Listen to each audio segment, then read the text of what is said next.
আসসালামু আলাইকুম রহমতুল্লাহ বারাকাতুহ। আমার সম্মানিত দর্শক শ্রোতা ভাই এবং বোনেরা, আশা করি আপনারা সবাই সহি সালামতে আছেন। আমাদের দেশটি অত্যন্ত সম্ভাবনাময় একটি দেশ। কারণ হলো 56,000 বর্গমাইলের একটি ছোট্ট ভূখণ্ডে 18 কোটি মানুষ পৃথিবীর কোথাও দেখতে পাবেন না। কোনো মহাদেশেই এরকম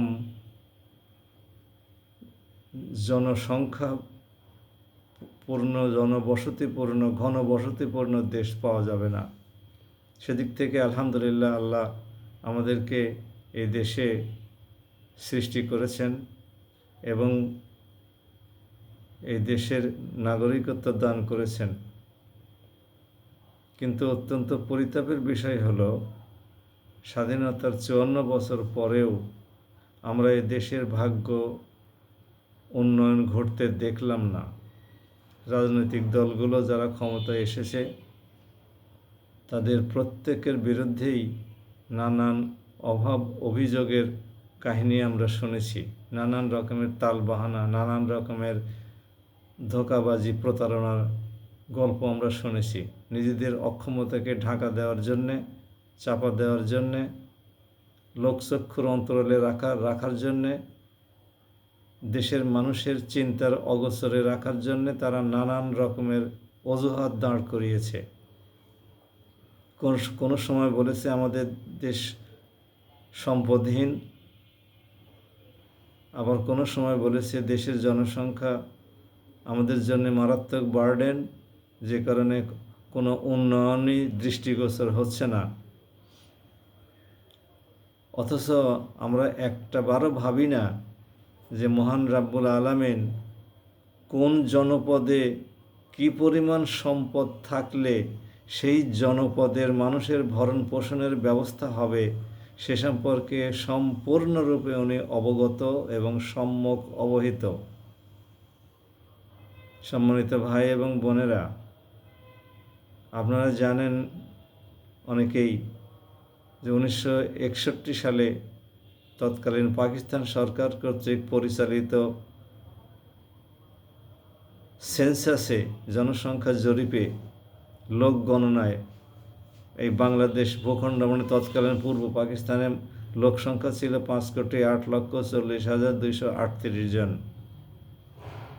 তখনও আমরা অভাব অনটনে জর্জরিত ছিলাম। আবার সেই 1961 সাল থেকে 39 + 25 এই 64 বছরে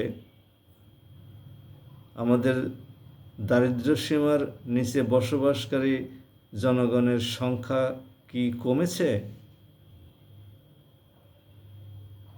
অবকাঠামোগত উন্নয়ন ঘটেছে, বড় বড় ভবন হয়েছে, ফ্লাইওভার হয়েছে ঢাকা শহরে এবং অন্যান্য শহরগুলোতে, শিক্ষিতের হার বেড়েছে, প্রযুক্তিতে আমরা অনেক উন্নতি সাধন করেছি, আমাদের আমদানি রপ্তানি বেড়েছে, পরিবহন এবং যোগাযোগে আমাদের সম্পৃক্ততা বেড়েছে।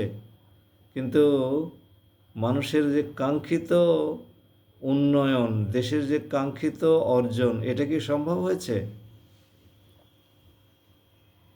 তাহলে সমস্ত অর্থনীতিবিদরা বলেছেন যে জনশক্তি একটি দেশের সবচাইতে মূল্যবান সম্পদ।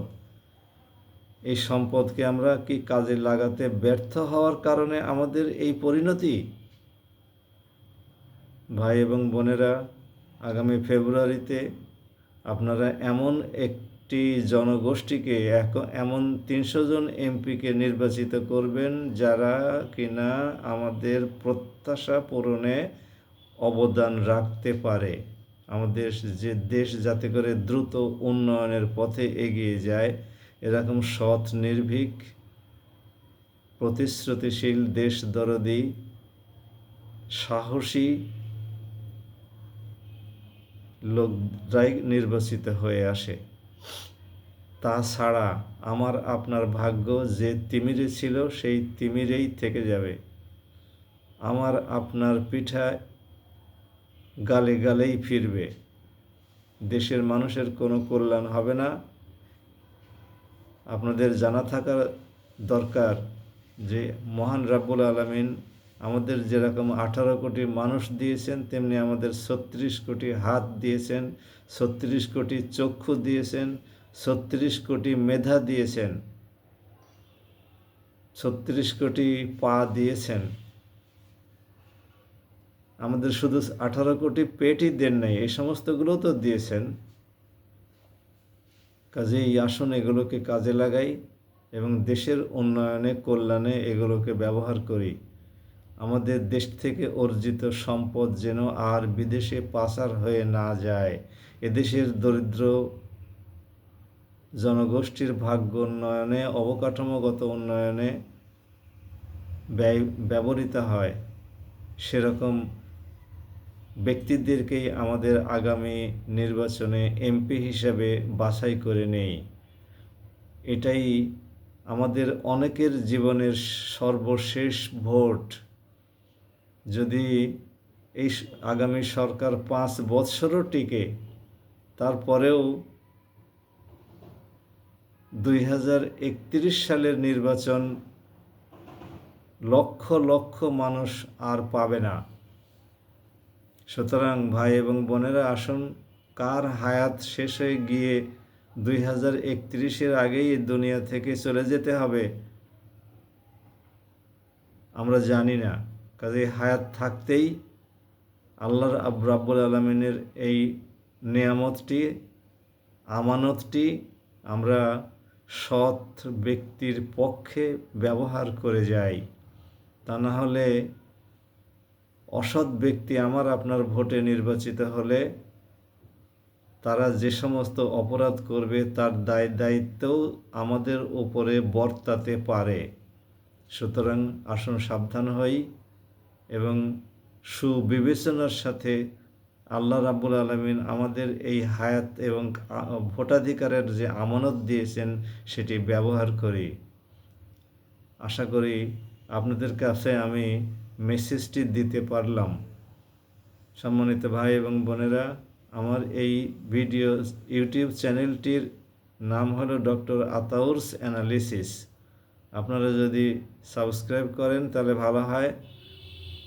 সাবস্ক্রাইব করার পরে পাশে থাকা বেল আইকনটি ক্লিক করে রাখুন, তাহলে পরে আমার সমস্ত নোটিফিকেশনগুলো আপনার কাছে ইনশাল্লাহ চলে যাবে।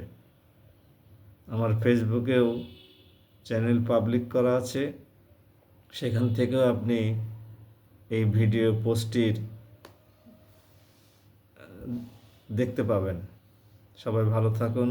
আসসালামু আলাইকুম ওয়া রাহমাতুল্লাহ।